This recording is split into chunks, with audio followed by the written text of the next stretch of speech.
How to use VLOOKUP to label data into groups.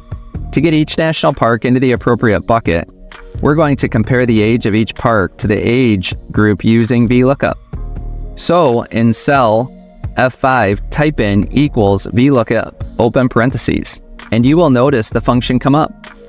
Here, you will see we need to enter in the search key range, index, and is sorted. The search key will be the age of the park. The range is the age group age 5 to age 10. We don't need the index because there is only one column, and the is sorted is true, so the function knows the age group is sorted youngest to oldest. So for New River Gorge, the formula is equals VLOOKUP, open parentheses, E5, comma, H5, colon, H10, comma, true, close parentheses, using the strings or dollar signs to keep the range as we copy down the column to the other parks. The result is 0 to show that New River Gorge National Park is less than 20 years old. Did you know that you didn't need an index when the range and index are the same? With the proven formula, the autofill automatically comes up. We'll go ahead and click the green check mark to paste this formula down the list.